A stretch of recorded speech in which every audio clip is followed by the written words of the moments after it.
السلام علیکم ورحمۃ اللہ وبرکاتہ۔ آج 12 رمضان 6 مئی وینسڈے کو انشاءاللہ ہم اپنا 22واں پارہ و میں یقین کو سمجھنے کی کوشش کریں گے۔ دعا کر لیجئے۔ اللہم انفعنا بما علمتنا وعلمنا ما ينفعنا وزدنا علما رب زدنی علما رب یسر ولا تعسر۔ نحمد و نصلی علی رسولہ الکریم، اما بعد، اعوذ باللہ من الشیطان الرجیم، بسم اللہ الرحمن الرحیم۔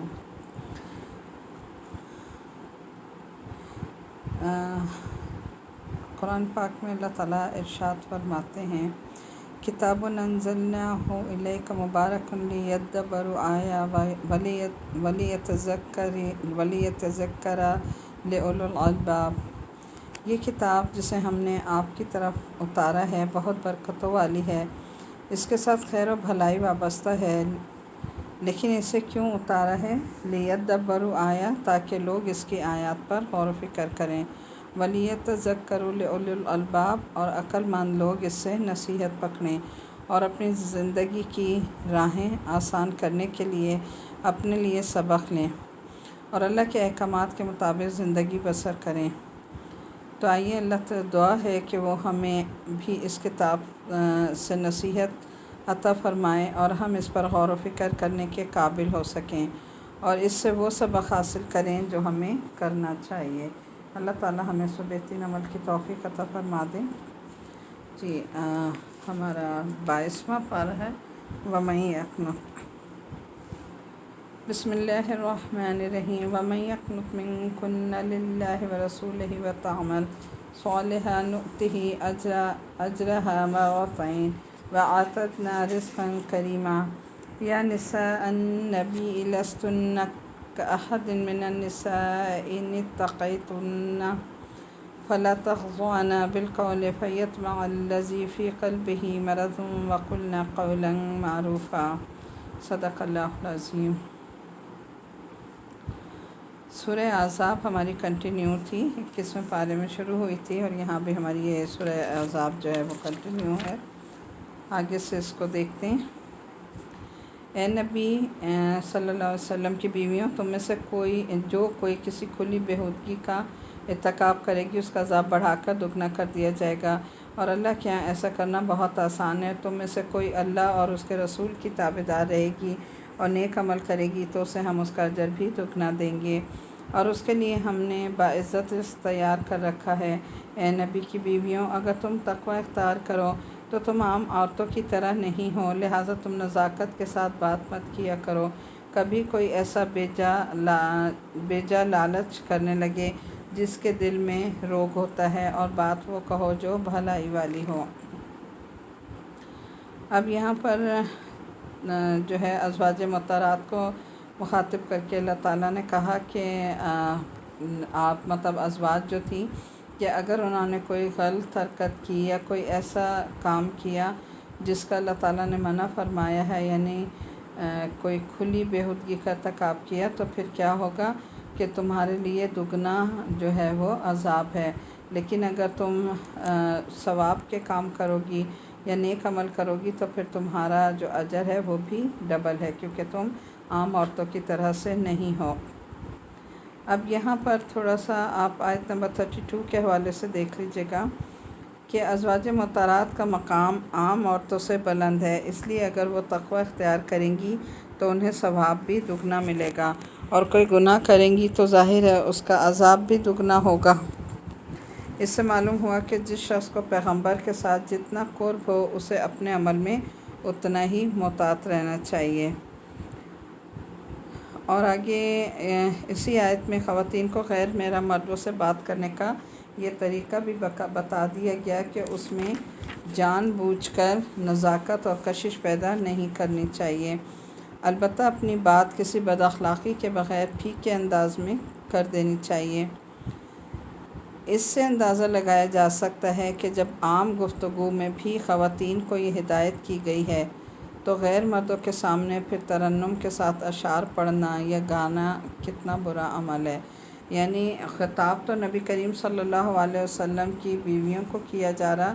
کیا جا رہا ہے، لیکن یہ دیکھیں کہ وہ ہمارے لیے رول ماڈل تھی، ہم نے وہی کچھ کرنا ہے جو ازواج نے کیا۔ تو ہمارے لیے بھی اس میں یہی حکم ہے کہ ہمیں بھی بات کرنے کا ایک طریقہ سکھا دیا گیا کہ جب اگر کوئی واسطہ پڑ جائے کسی مرد سے، غیر مرد سے یا اجنبی مرد سے بات بھی ہمیں کرنی پڑے تو اپنا لہجہ جو ہے تھوڑا سخت رکھنا چاہیے، نرمی نہیں رکھنی چاہیے، لیکن بد اخلاقی والا لہجہ بھی نہیں ہونا چاہیے، بس ایسا ہو کہ جیسے اگلا جو ہے وہ لہجے سے اٹیک نہ ہو۔ تو پھر اس میں دیکھیں کہ جب اللہ تعالیٰ قرآن پاک میں خود منع فرما رہے ہیں، ارشاد فرما رہے ہیں کہ ایک عام آدمی سے بات کرتے ہوئے عورت کا لہجہ بھی نرم نہیں ہونا چاہیے، تو پھر آپ دیکھیں کہ غیر مردوں کے سامنے جو آج کل ایک عام وہ ہے کہ گانے گا رہے ہیں یا جو کچھ بھی ایسا وہ ہوتا ہے، تو کیا وہ سب کچھ جائز ہے؟ جیسا ہمارے یہاں شادیوں میں ہوتا ہے یا مختلف رسومات میں ہوتا ہے کہ لڑکیاں جو ہیں وہ غیر مردوں سے یا غیر لڑکوں کے ساتھ کس طرح مکس اپ ہوتی ہیں اور سب کچھ جو ہے اپنے اوپر جائز کر لیتی ہیں۔ قرآن ہمیں ان تمام چیزوں کی اجازت نہیں دیتا بلکہ روکتا ہے۔ 33 آیت میں آگے دیکھیے کہ عورت کا اصل مقام اس کا گھر ہے۔ اس کا یہ مطلب نہیں ہے کہ اس کے لیے گھر سے نکلنا جائز ہی نہیں، کیونکہ حضرت صلی اللہ علیہ وسلم کی حدیث نے واضح فرما دیا تھا کہ حاجت کے وقت عورت پردے کے ساتھ باہر نکل سکتی ہے۔ ٹھیک ہے، دو باتوں کا خیال رکھنا ہے کہ ایک تو حاجت اور بلا ضرورت ہے، بلا حاجت باہر نہیں جانا، اور دوسرا کیا ہے وہ بھی پردے کی حالت میں، مکمل پردے کے ساتھ۔ لیکن اس عظیم اصول جو یہ بیان فرمائے، عورت کا اصل فریضہ گھر اور گھر کی تعمیر ہے، خاندان کی تعمیر ہے، یعنی وہ گھر میں رہے اور کیا کرے، اپنے خاندان کی تعمیر کرے۔ یہ جو ہے نا وقر آیت نمبر ہے یہ ہماری 33 میں وقرنا فی بیوتکن ولا تبرجن تبرج الجاہلیۃ الاولی واقمنا الصلاۃ وآتینا الزکاۃ وآطعنا اللہ ورسولہ انما یرید اللہ لیذھب عنکم الرجس اہل البیت ویطہرکم تطہیرا۔ عورت کا اصل مقام جو ہے وہ کیا ہے؟ اس کا گھر ہے۔ پھر کیا کہا کہ اس کا اصل فریضہ گھر اور خاندان کی تعمیر ہے، یعنی وہ گھر میں رہے، اپنے گھر میں انٹرسٹ لے، اپنے گھر کی جو ذمہ داریاں ہیں ان کو پورا کرے۔ شوہر کا گھر اس کے اوپر ایک امانت ہوتا ہے، تو اس امانت کا خیال رکھیں اور اپنے خاندان کی یعنی اپنے بچوں کی بہترین پرورش اور ان کی تربیت کریں۔ عورت کی سب سے بڑی جو ذمہ داری ہے شادی کے بعد وہ کیا ہے کہ اپنے بچوں کی صحیح تربیت اور پرورش کرنا، اور ایسی سرگرمیاں جو اس مقصد میں خلل انداز ہوں اس کے اصل مقصد زندگی کے خلاف ہیں اور ان سے معاشرے کا توازن بگڑ جاتا ہے۔ اب دیکھیں یہاں پر یہی ہے کہ بلا ضرورت ایک تو عورت کو باہر نہیں جانا چاہیے، اور دوسرے بلا ضرورتی نا، مطلب ضرورت ہے تو وہ تو ایک الگ بات ہے، لیکن اگر ضرورت نہیں ہے تو بلا وجہ باہر جا کر کوئی جاب کرنا یا اس قسم کی کوئی ایکٹیویٹیز جو ہے وہ عورت کے لیے جائز نہیں ہے۔ اس سے کیا ہوتا ہے کہ ظاہر معاشرے کا ایک توازن جو قائم ہے وہ بگڑ جاتا ہے۔ اللہ تعالیٰ نے جو ایک نظام بنایا ہے نا کہ باہر کی دنیا مرد کی دنیا ہے، مرد کے ذمہ یہ لگایا کہ وہ کما کر لائے اور اپنے بیوی بچوں کی کفالت کرے، اور عورت کے ذمہ جو ہے گھر کی ذمہ داری ہے کہ وہ مرد کے غیر موجودگی میں اس کے گھر کا خیال کرے، وہ اس کی امانت ہے، اس کے بچوں کا خیال کرے اور ان بچوں کی بہترین تربیت اور پرورش کرے۔ یہ ہیں دونوں کی ذمہ داریاں۔ لیکن اگر عورت گھر سے باہر نکلے گی بلا وجہ کمانے کے لیے، وہی اگر ضرورت ہے کہ خدا نخواستہ کوئی شوہر کسی کا نہیں ہے یا مالی حالات ایسے ہیں کہ مجبوراً جانا پڑے، تو وہ بھی بہت زیادہ پردے کے ساتھ باہر نکلے، ادروائز اس طرح بغیر پردے کے تو کسی صورت اجازت نہیں ہے۔ اور بلا ضرورت جاب کرنے کی بھی کوئی عورت کو ضرورت نہیں ہے کہ وہ بلا وجہ صرف اپنا پیسہ کمانے کے لیے، اپنا گھر زیادہ سے زیادہ اور بنانے کے لیے، جو جتنا مرد کما کے لا رہے ہیں کوشش ہی کریں۔ اچھی اور قناعت پسند صابر عورتیں وہی ہوتی ہیں جو شوہر کی کمائی میں صحیح طرح سے گزارا کرتی ہیں، اور بیجا فرمائشیں یا بیجا اس طرح کے رسم و رواج میں پڑھ کر عورت خود بھی خوار ہوتی ہے باہر نکل کے، اور گھر کا ماحول، بچے بھی نگلیکٹ ہوتے ہیں، تو اس چیز سے جو ہے یہ پسند نہیں فرمایا کرتے ہیں۔ اصل ذمہ داری اس کا گھر اور اس کے خاندان، اس کے بچوں کی تربیت ہے۔ پھر پہلی جاہلیت سے مراد، یہ 33 ہی کی تفسیر چل رہی ہے، پہلی جاہلیت سے مراد حضرت صلی اللہ علیہ وسلم کی بعثت سے پہلے کا زمانہ ہے، جس میں عورتیں بے حیائی کے ساتھ بناؤ سنگار غیر مردوں کو دکھاتی پھرتی تھیں۔ اب یہ دیکھیں، غور کریں اس بات پر کہ یہ کون سا تھا پہلا زمانہ، یعنی زمانہ جاہلیت حضرت صلی اللہ علیہ وسلم کی بعثت سے پہلے، جب آپ تشریف بھی نہیں لائے تھے، جب سے پہلے کا۔ اور کہا کہ پہلی جاہلیت کے لفظ سے اس طرح بھی اشارہ ہے کہ ایک جاہلیت آخر میں بھی آنے والی ہے، یعنی ایک پہلی جو گزر چکی نبی کریم صلی اللہ علیہ وسلم کی بعثت سے پہلے، اور ایک بعد میں بھی آنے والی ہے۔ تو اس کا کیا مطلب ہے کہ آخر میں بھی آنے والی ہے، اور کم از کم اس بے حیائی کے معاملے میں یہ جاہلیت ہماری آنکھوں کے سامنے اس طرح آ چکی ہے کہ اس نے پہلی جاہلیت کو بھی مات کر دیا۔ یعنی پہلے جو جہالت کا دور تھا، جب جو ہے وہ آپ صلی اللہ علیہ وسلم کی بعثت سے پہلے، تو جہالت کا دور تھا جب لوگوں کے پاس علم نہیں آیا تھا،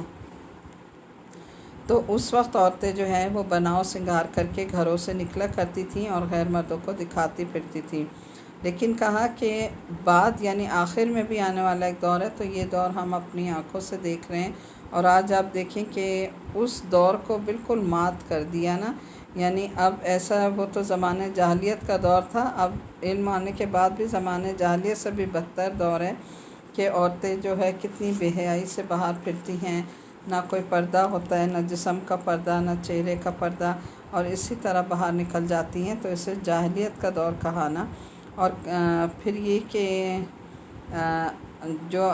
اس وقت کا دور تھا اس سے بھی بڑھ کر عورت جو ہے وہ جاہل ہو گئی ہے، اور وہ کس طرح سے اپنا بناؤ سنگھار کر کے مردوں کے سامنے آتی ہے۔ حالانکہ سورہ نور میں پیچھے ہم نے سارا پڑھا نا کہ عورت جب بناؤ سنگھار کرے، اچھے کپڑے پہنے، زیور، میک اپ، جو بھی کچھ ہے، تو اس میں پوری لسٹ قرآن پاک میں دے دی کہ ان رشتوں کے سامنے آپ نے آنا ہے اور ان کے سامنے نہیں آنا ہے، یعنی صرف محرم کے سامنے اجازت ہے آنے کی، نامحرم کے کسی بھی کے سامنے آنے کی اجازت نہیں ہے۔ لیکن آپ دیکھیں کہ آج نامحرموں کے سامنے عورتیں کس طرح بے پردہ پھرتی ہیں، استغفر اللہ۔ آگے دیکھیں کہ اس لیے وہ تو اہل بیت میں براہ راست داخل ہیں، لیکن الفاظ کے عموم میں حضرت صلی اللہ علیہ وسلم کی صاحبزادیاں اور ان کی اولاد بھی داخل ہیں۔ یعنی یہاں جو خطاب ہے نا، وہ تو ازواج کو کہہ کے کیا گیا ہے، لیکن ازواج کے ساتھ ساتھ ان کی صاحبزادیاں یعنی بیٹیاں اور ان کی اولاد بھی داخل ہیں۔ اچھا، آیت نمبر 35 دیکھیں، وَاذْكُرْنَ مَا يُتْلَىٰ فِي بُيُوتِكُنَّ مِنْ آيَاتِ اللَّهِ وَالْحِكْمَةِ إِنَّ اللَّهَ كَانَ لَطِيفًا خَبِيرًا۔ إِنَّ الْمُسْلِمِينَ وَالْمُسْلِمَاتِ وَالْمُؤْمِنِينَ وَالْمُؤْمِنَاتِ وَالْقَانِتِينَ وَالْقَانِتَاتِ وَالصَّادِقِينَ وَالصَّادِقَاتِ وَالصَّابِرِينَ وَالصَّابِرَاتِ وَالْخَاشِعِينَ وَالْخَاشِعَاتِ وَالْمُتَصَدِّقِينَ وَالْمُتَصَدِّقَاتِ وَالصَّائِمِينَ وَالصَّائِمَاتِ وَالْحَافِظِينَ فُرُوجَهُمْ وَالْحَافِظَاتِ وَالذَّاكِرِينَ اللَّهَ كَثِيرًا وَالذَّاكِرَاتِ أَعَدَّ لَهُم مَغْفِرَةً وَأَجْرًا عَظِيمًا۔ اچھا، اور تمہارے گھروں میں اللہ کی جو آیات اور حکمت کی جو باتیں سنائی جاتی ہیں ان کو یاد رکھو، یقین جانو اللہ بہت باریک بین اور ہر بات سے باخبر ہے۔ بے شک فرمانبردار مرد ہوں یا فرمانبردار عورتیں، مومن مرد ہوں یا مومن عورتیں، عبادت گزار مرد ہوں یا عبادت گزار عورتیں، سچے مرد ہوں یا سچی عورتیں، صابر مرد ہوں یا صابر عورتیں، دل سے جھکنے والے مرد ہوں یا دل سے جھکنے والی عورتیں، صدقہ کرنے والے مرد ہوں یا صدقہ کرنے والی عورتیں، روزہ دار مرد ہوں یا روزہ دار عورتیں، اپنی شرمگاہوں کی حفاظت کرنے والے مرد ہوں یا حفاظت کرنے والی عورتیں، اور اللہ کا کثرت سے ذکر کرنے والے مرد ہوں یا ذکر کرنے والی عورتیں، ان سب کے لیے اللہ نے مغفرت اور شاندار اجر تیار کر رکھا ہے۔ اب اس میں دیکھیں کہ یہاں پر اگرچہ خواتین جو ہیں وہ بھی اس سارے زمرے میں آتی ہیں، لیکن بعض صحابیات کے دل میں یہ خواہش پیدا ہوئی کہ اللہ تعالیٰ خاص مؤنث کے صیغے کے ساتھ بھی خواتین کے بارے میں کوئی خوشخبری دیں۔ یعنی جو آیات آتی تھی نا ان میں مردوں کو ہی اللہ تعالیٰ کا خطاب ہوتا تھا اور ان کے ساتھ ہی عورتوں کو بھی خوشخبری سنائی جاتی تھی، لیکن یہاں جو ہے وہ انہوں نے کچھ صحابیات نے یہ خواہش ظاہر کی کہ جیسے اللہ تعالیٰ نے مردوں کو مخاطب کر کے کچھ احکامات دیے ہیں تو اللہ تعالیٰ عورتوں کو بھی مخاطب کر کے کچھ احکامات دیتا، تو اس پر اللہ تعالیٰ نے پھر یہ آیات نازل کی تھی کہ مردوں اور عورتوں کے کسی اس میں کوئی فرق نہیں ہے، بات صرف تقویٰ کی ہے کہ کون کتنا تقویٰ اختیار کرتا ہے۔ اسی طرح جو ہے خشوع کا مطلب ہے کہ عبادت کے بعد دل عاجزی کے ساتھ اللہ تعالیٰ کے ساتھ لگا ہوا ہو۔ اب دیکھیں کہ ان واقعات میں جو سب سے اہم واقعہ ہے وہ حضرت زید بن حارث رضی اللہ تعالیٰ عنہ کا واقعہ ہے، جس کا تعلق جو ہے آنے والے جو آگے واقعات آ رہے ہیں ان سے بھی ہے۔ یہ شروع میں حضرت خدیجہ رضی اللہ تعالیٰ عنہ کے غلام تھے اور انہوں نے حضرت صلی اللہ علیہ وسلم کو ہبہ کر دیا تھا۔ آپ نے انہیں آزاد کر کے اپنا منہ بولا بیٹا بنا لیا تھا۔ چنانچہ آپ نے اپنی پھوپھی کی صاحبزادی حضرت زینب بنت جہش رضی اللہ تعالیٰ عنہ سے ان کے نکاح کا پیغام دیا۔ حضرت زینب اونچے خاندان کی خاتون تھیں اور اس وقت کسی آزاد کردہ غلام سے شادی کرنا ایسی خاندانی عورت کے لیے معیوب سمجھا جاتا تھا، اس لیے انہوں نے شروع میں انکار کیا۔ اس پر یہ آیت نازل ہوئی تھی، یہ آیت کا بیک گراؤنڈ ہے، جس کے بعد انہوں نے یہ رشتہ منظور کر لیا تھا اور پھر حضرت زید بن حارث رضی اللہ تعالیٰ عنہ سے ان کا نکاح ہو گیا، جس کا مہر خود حضرت صلی اللہ علیہ وسلم نے ادا فرمایا تھا۔ تو دیکھیں کس آیت کے اس میں کیا تھا کہ اس قضا 36 ہے نا، اس قضا اللہ و رسولہ امرن ان یکون لہم الخیرۃ من امرہم، کہ جب کسی بات کا فیصلہ جو ہے وہ اللہ کا رسول کسی بات کا حتمی فیصلہ کر دیں تو نہ کسی مومن مرد کے لیے گنجائش ہے اور نہ کسی مومن عورت کے لیے کہ ان کے اپنے معاملے میں کوئی اختیار باقی رہے، یعنی جو انہوں نے فیصلہ کر دیا وہ پھر ماننا جو ہے ہر مومن مسلمان کا فرض ہے۔ جی آگے دیکھیں، آیت نمبر ہماری یہ ہے آیت نمبر 37۔ اور اے پیغمبر صلی اللہ علیہ وسلم یاد کرو جب تم اس شخص سے جس پر اللہ نے بھی احسان کیا تھا اور تم نے بھی احسان کیا تھا یہ کہہ رہے تھے کہ اپنی بیوی کو اپنے نکاح میں رہنے دو اور اللہ سے ڈرو، اور تم اپنے دل میں وہ بات چھپائے ہوئے تھے جسے اللہ کھول دینے والا تھا اور تم لوگوں سے ڈرتے تھے، حالانکہ اللہ اس بات کا زیادہ حقدار ہے کہ تم اس سے ڈرو۔ پھر جب زید نے اپنی بیوی سے تعلق ختم کر لیا تو ہم نے اس سے تمہارا نکاح کرا دیا تاکہ مسلمانوں کے لیے اپنے منہ بولے بیٹوں کی بیویوں سے نکاح کرنے میں اس وقت کوئی تنگی نہ رہے۔ جب انہوں نے اپنی بیویوں سے تعلق ختم کر لیا اور اللہ نے جو حکم دیا تھا اس پر عمل تو ہو کر ہی رہنا تھا۔ اچھا یہاں 37 آیت کی تفسیر تھوڑی سی دیکھ لیجیے گا۔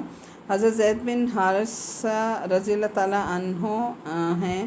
ان سے مراد جو پر ہم نے بھی پڑھی ہے آیت، ان پر اللہ تعالیٰ کا احسان تو یہ تھا کہ انہیں حضرت صلی اللہ علیہ وسلم کی خدمت میں پہنچایا اور اسلام لانے کی توفیق دی، یہاں تک کہ ان 4 خوش نصیب صحابہ کرام میں سے ہیں جو سب سے پہلے اسلام لائے تھے۔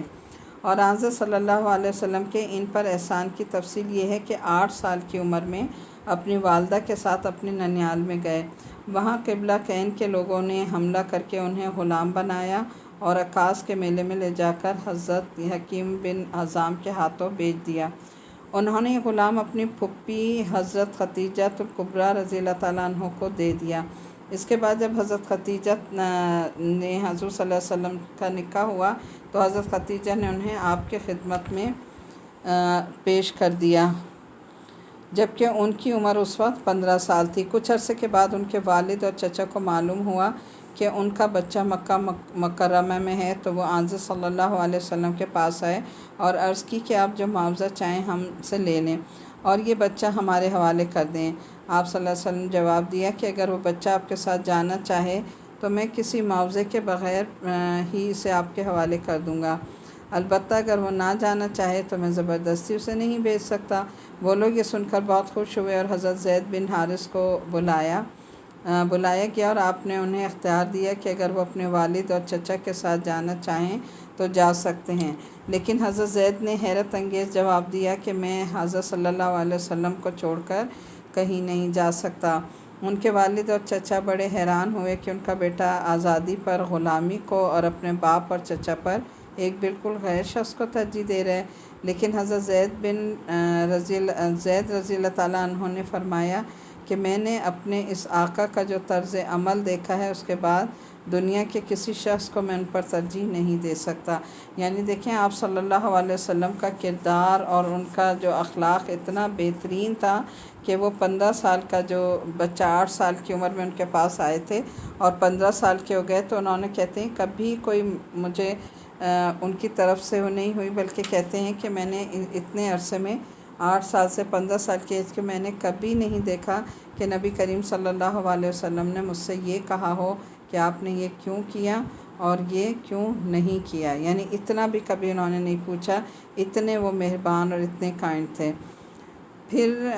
جو ہے جب بھی آپ دیکھیں کہ ان کا اخلاق تھا کہ جس کی وجہ سے انہوں نے اپنے سگے ماں باپ کے ساتھ اور چچا کے ساتھ جانے سے انکار کر دیا، بلکہ کہا کہ میں نبی کریم صلی اللہ علیہ وسلم کی ہی غلامی میں رہنا چاہتا ہوں، یعنی مجھے یہ غلامی پسند ہے ان کے ساتھ۔ اس کے بعد حضرت صلی اللہ علیہ وسلم کو ابھی تک نبوت عطا نہیں ہوئی تھی، اس پر ان کے والد اور چچا بھی مطمئن ہو کر چلے گئے۔ حضرت صلی اللہ علیہ وسلم نے حضرت زید کو فوراً آزاد کر دیا اور حرم مکہ میں جا کر قریش کے لوگوں کے سامنے اعلان فرما دیا کہ آج سے میں نے انہیں اپنا بیٹا بنا لیا ہے۔ اسی بنا پر لوگ انہیں زید بن محمد کہا کرتے تھے۔ پھر 37 آیت کے دیکھیے تفسیر کہ حضرت زید کا نکاح ہو گیا، حضرت زینب سے حضرت زید کا نکاح تو ہو گیا، لیکن حضرت زید کو یہ شکایت رہتی تھی کہ ان کی اہلیہ کے دل سے اپنی خاندانی فوقیت کا احساس مٹا نہیں، یعنی وہ اپنا آپ کو سپر سمجھتی تھی نا کہ میں تو ایک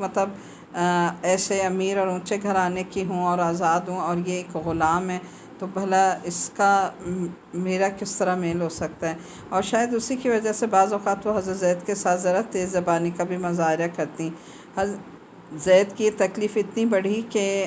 انہوں نے حضرت زینب کو طلاق دینے کے لیے حضرت صلی اللہ علیہ وسلم سے مشورہ کیا۔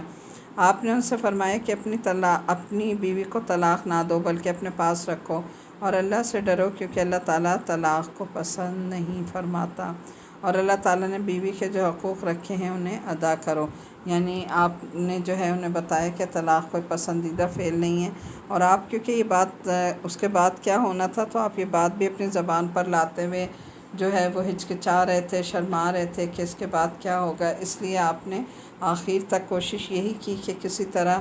جو ہے ان کا گھر بسا رہے اور یہ ایک دوسرے کے ساتھ رہیں، لیکن ظاہر اللہ کا حکم نہیں تھا، لہٰذا ایسا نہیں ہوا۔ اس کے بعد دیکھیں آیت نمبر 40 تک دیکھیں، آیت نمبر 38 سے 40 تک۔ ما کان علی نبی من حرج فیما فرض اللہ له سنت اللہ فی الذین خلوا من قبل وکان امر اللہ قدرا مقدورا۔ نبی کے لیے اس کام میں اعتراض کی کوئی بات نہیں ہوتی جو اللہ نے اس کے لیے طے کر دیا ہو، یہی اللہ کی وہ سنت ہے جس پر ان انبیاء کے معاملے میں بھی عمل ہوتا آیا ہے جو پہلے گزر چکے ہیں، اور اللہ کا فیصلہ نفعت اللہ مقدر ہوتا ہے۔ پیغمبر وہ لوگ ہیں جو اللہ کے بھیجے ہوئے کام کو لوگوں تک پہنچاتے ہیں اور اسی سے ڈرتے ہیں، اور اللہ کے سوا کسی سے نہیں ڈرتے، اور حساب لینے کے لیے اللہ کو کسی کی ضرورت نہیں۔ مسلمانوں محمد صلی اللہ علیہ وسلم تو مردوں میں سے کسی کے باپ نہیں ہیں، لیکن وہ اللہ کے رسول ہیں اور تمام نبیوں میں سب سے آخری نبی ہیں، اور اللہ ہر بات کو خوب جانتا ہے۔ وَقَانَ اللَّهُ بِكُلِّ شَيْءٍ عَلِيمًا۔ آیت نمبر 40 کی تھوڑی سی تفسیر دیکھ لیجیے گا کہ حضرت زید بن حارثہ کو حضرت صلی اللہ علیہ وسلم نے اپنا بیٹا قرار دیا تھا، اس لیے لوگ ان کو زید بن محمد کہہ کر پکارتے تھے۔ پھر یہ حکم جاری ہوا کہ منہ بولے بیٹوں کو حقیقی بیٹا قرار نہیں دیا جا سکتا، تو حضرت زید کو زید بن محمد کہنے کی بھی ممانعت ہو گئی۔ چنانچہ اس آیت میں یہ فرمایا گیا کہ آپ کسی مرد کے نسبی باپ نہیں ہیں، کیونکہ آپ کے زندہ رہنے والی اولاد میں صرف بیٹیاں تھیں، لیکن آپ اللہ تعالیٰ کے رسول ہونے کی وجہ سے پوری امت کے روحانی باپ ہیں، اور چونکہ آخری نبی ہیں اور قیامت تک اب کوئی دوسرا نبی نہیں آنے والا، اس لیے جاہلیت کی رسموں کو اپنے عمل سے ختم کرنے کی ذمہ داری آپ پر ہی عائد ہوتی ہے۔ یعنی کہ ان کو جو سب کہتے تھے نا زید بن محمد، اس سے بھی منع فرما دیا کہ نہیں، جیسے پیچھے بھی ہم نے پڑھا نا کہ جو نسبت ہے وہ اسی سے ہوگی جو اوریجنل یا ریئل باپ ہے، اس کے علاوہ اگر کسی کو اڈاپٹ کرتے ہیں تو اس کو ہم اپنا نام نہیں دے سکتے۔ آگے دیکھیں آیت نمبر ہے یہ 49 سے 50۔ اے ایمان والو، جب تم نے مومن عورتوں سے نکاح کیا ہو، پھر تم نے انہیں چھونے سے پہلے ہی طلاق دے دی ہو، تو ان کے ذمہ تمہاری کوئی عدت واجب نہیں جس کی گنتی تمہیں شمار کرنی ہو، لہٰذا انہیں کچھ تحفہ دے دو اور انہیں خوبصورتی سے رخصت کر دو۔ اے نبی صلی اللہ علیہ وسلم، ہم نے تمہارے لیے تمہاری وہ بیویاں حلال کر دی ہیں جن کو تم نے ان کا مہر ادا کر دیا ہو، نیز اللہ نے غنیمت کا جو مال تمہیں عطا کیا ہے اس میں سے جو کنیزیں تمہاری ملکیت میں آ چکی ہیں وہ بھی تمہارے لیے حلال ہیں، اور تمہاری وہ چچا کی بیٹیاں اور پھپھیوں کی بیٹیاں اور ماموں کی بیٹیاں اور خالاؤں کی بیٹیاں جنہوں نے تمہارے ساتھ ہجرت کی ہے، نیز کوئی مسلمان عورت جس نے مہر کے بغیر نبی کو اپنے آپ سے نکاح کرنے کی پیشکش کی ہو، بشرطیہ کہ نبی اس سے نکاح کرنا چاہے۔ یہ سارے احکام خاص تمہارے لیے ہیں، دوسرے مومنوں کے لیے نہیں ہیں۔ یعنی یہ احکامات جو کس کے لیے تھے؟ خاص نبی صلی اللہ علیہ وسلم کے لیے۔ ہمیں وہ احکام خوب معلوم ہیں جو ہم نے ان کی بیویوں اور کنیزوں کے بارے میں ان پر عائد کیے ہیں اور تمہیں ان سے مستثنیٰ کیا، تاکہ تم پر کوئی تنگی نہ رہے، اور اللہ بہت بخشنے والا اور بہت مہربان ہے۔ اچھا، آیت 50 کی تھوڑی سی دیکھ لیجیے گا تفصیل۔ یہ ایسا ٹاپک ہے کہ اس کو میں مس کر ہی نہیں سکتی ہوں کہ سارے اہم احکامات ہیں اس میں، اور وہ احکامات ہیں جن کا تعلق ہر عورت سے ہوتا ہے اور انہیں سارے احکامات پتہ ہونے چاہیے۔ اس میں دیکھیں آیت 49 میں کہ اگر رخصتی کے بعد طلاق ہو تو عورت کو عدت گزارنے کا جو حکم ہے وہ پہلے بھی ہم سورہ بقرہ میں پڑھ چکے ہیں نا، تو ایسی عورت 3 مرتبہ ایام ماری گزرنے تک عدت میں بیٹھے گی اور اس کے بعد نکاح کر سکے گی۔ لیکن اگر رخصتی نہ ہوئی ہو تو اس کا حکم جو ہے اس صورت میں عورت پر عدت گزارنا واجب نہیں ہے، یعنی نکاح ہوا لیکن رخصتی نہیں ہوئی تو پھر اس پہ عدت واجب نہیں ہوگی، بلکہ وہ طلاق کے فوراً بعد بھی نکاح کر سکتی ہے۔ اور چھونے کا جو لفظ استعمال ہوا ہے اس سے مراد رخصتی، یعنی میاں بیوی کو ایسی تنہائی میسر آ جائے کہ وہ ہم بستری کرنا چاہیں تو رکاوٹ نہ ہو، اگر ایسی تنہائی میسر آ جائے تو عدت واجب ہوگی، ٹھیک ہے؟ یعنی نکاح ہوا لیکن رخصتی نہیں ہوئی اور دونوں جو ہے وہ ایک ساتھ نہیں رہے، تو اس وقت جو ہے وہ عدت نہیں ہوگی اگر رخصتی نہیں ہوئی، لیکن اگر رخصتی ہو گئی ہے تو پھر عدت ہوگی، اور کتنی ہوگی؟ 3 ماہ۔ اس کے بعد آپ دیکھیں بیوی کو طلاق کے ذریعے رخصت کرتے وقت ایک جوڑا دیا جائے جسے اصطلاح میں متاع کہا جاتا ہے، اور یہ جوڑا مہر کے علاوہ ہے اور ہر صورت میں مرد کو دینا چاہیے، چاہے رخصتی سے پہلے طلاق ہو یا رخصتی کے بعد، ٹھیک ہے؟ یعنی یہ مرد کی طرف سے، یعنی اگر کوئی عورت جو ہے اس کو وہ طلاق دے رہا ہے، اگر رخصتی ہوئی ہے تو بھی نہیں ہوئی تو بھی، دونوں صورتوں میں مہر کے ساتھ ساتھ وہ اس کو ایک کیا کرے گا؟ جوڑا دے گا کپڑوں کا۔ اور اگر کسی وجہ سے آپس میں نبھاؤ ممکن نہ رہا اور طلاق دینی ہی ہو تو دونوں کے درمیان جدائی بھی لڑائی اور دشمنی کی فضا کے بجائے خوش اسلوبی کے ساتھ ہونی چاہیے۔ دیکھیں کتنا خوبصورت ہمارا دین ہے، اور لوگ کہتے ہیں یا خواتین کہتی ہیں قرآن پڑھ کے شاید ہم دور ہو جائیں گے یا معاشرے سے دور ہو جائیں گے، تو جتنے عورت کے حقوق کو اللہ تعالیٰ نے وہ کیا ہے پروبو، اتنا کسی دین میں یا کسی اس میں نہیں ملتا۔ تو ظاہر اسلام ہمارا اتنا خوبصورت دین ہے کہ ساری عورت کو ہر طرح سے پروٹیکشن دی گئی ہے۔ اس کے بعد آپ دیکھیں کہ آنظر صلی اللہ علیہ وسلم کے لیے جو تیسرا خصوصی حکم تھا، یعنی عام مسلمانوں کے لیے کسی عورت سے مہر کے بغیر نکاح کرنا جائز نہیں ہے، لیکن آنظر صلی اللہ علیہ وسلم کے لیے جائز قرار دیا گیا تھا، یعنی آپ جو ہے وہ بغیر اس کے مہر کے بھی نکاح کر سکتے تھے، کہ اگر کوئی عورت خود سے یہ پیشکش کرے کہ وہ آپ سے نکاح کے بغیر کرنا چاہتی ہے، مہر کے بغیر نکاح کرنا چاہتی ہے، تو آپ بھی اس سے نکاح کرنا چاہیں تو ایسا کر سکتے ہیں۔ حالانکہ آپ کے لیے خصوصی اجازت تھی، لیکن نبی کریم صلی اللہ علیہ وسلم نے عملی طور پر اس اجازت کا کبھی فائدہ نہیں اٹھایا تھا، یعنی جتنے بھی آپ کے نکاح ہوئے تھے آپ صلی اللہ علیہ وسلم نے سب کا مہر جو ہے وہ عورتوں کا ادا کیا تھا۔ آگے دیکھ لیجئے گا، آیت نمبر یہ ہماری 51 تک ہے۔ ان بیویوں میں سے تم جس کی باری چاہو ملتوی کر دو، جس کو چاہو اپنے پاس رکھو، اور جن کو تم نے الگ کر دیا ہو ان میں سے اگر کسی کو واپس بلانا چاہو تو اس میں بھی تمہارے لیے کوئی گناہ نہیں۔ اس طریقے میں اس بات کی زیادہ توقع ہے کہ ان سب کی آنکھیں ٹھنڈی رہیں گی اور انہیں رنج نہیں ہوگا، اور تم انہیں جو کچھ دے دو گے اس پر وہ سب کی سب راضی رہیں گی، اور اللہ سب باتوں کو جانتا ہے جو تمہارے دلوں میں ہیں، اور اللہ علم اور حلم کا مالک ہے۔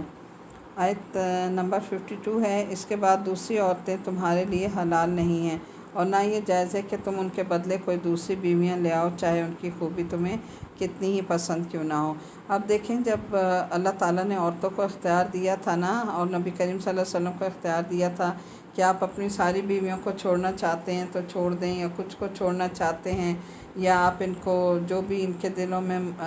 دنیا کی محبت ہے انہیں دے لے کے رخصت کر دیں، تو ہم آپ کو ان سے بہتر بیویاں دیں گے۔ لیکن جب سب کا فیصلہ یہی ہوا کہ نہیں، ہم سب نبی کریم صلی اللہ علیہ وسلم کے ساتھ رہنا چاہتے ہیں، ہمیں دنیا کا مال متاع کچھ نہیں چاہیے، تو پھر اللہ تعالیٰ نے بھی انہیں انعام کے طور پہ کیا دیا کہ پھر نبی کریم صلی اللہ علیہ وسلم پہ بھی پابندی لگ گئی کہ اب ان کے بعد اب کوئی اور نکاح جو ہے وہ نہیں کر سکتے،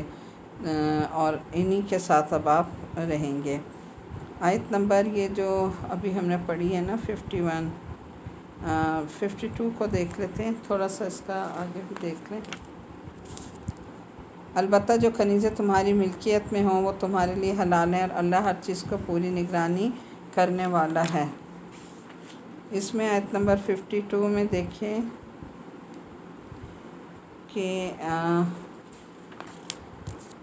ازواج مطہرات کو جو اختیار دیا گیا تھا اس کے جواب میں تمام ازواج مطہرات نے دنیا کی زیب و زینت کے بجائے حضرت صلی اللہ علیہ وسلم کو ترجیح دی تھی، اسی لیے اللہ نے کیا کیا تھا، انعام کے طور پر پھر نبی کریم صلی اللہ علیہ وسلم پر پابندی عائد ہو گئی تھی کہ ان کو کسی اور عورت سے پھر جو ہے نکاح کرنے کی اجازت نہیں ہے، اور ازواج مطہرات میں سے بھی کسی کو طلاق دے کر ان کی جگہ کسی اور سے نکاح کرنا بھی ممنوع قرار دے دیا، یعنی اب آپ کو اجازت نہیں دی گئی کہ آپ کسی بھی بیوی کو اپنی طلاق دیں۔ 53 میں ہی ہے کہ یہ آیت اس وقت نازل ہوئی جب حضور اقدس صلی اللہ علیہ وسلم نے حضرت زینب رضی اللہ تعالیٰ عنہ کے ساتھ اپنے نکاح کے موقع پر ولیمے کا اہتمام فرمایا تھا۔ یہ آیت دیکھ لیجئے گا، اے ایمان والو، آیت نمبر 53۔ اے ایمان والو، نبی کے گھروں میں بلا اجازت داخل نہ ہوا کرو، الا یہ کہ تمہیں کھانے پر آنے کی اجازت دے دی جائے، وہ بھی اس طرح کہ تم اس کھانے کی تیاری کے انتظار میں نہ بیٹھے رہو، لیکن جب تمہیں دعوت دی جائے تو جاؤ، پھر جب کھانا کھا چکو تو اپنی راہ لو اور باتوں میں جی لگا کر نہ بیٹھو۔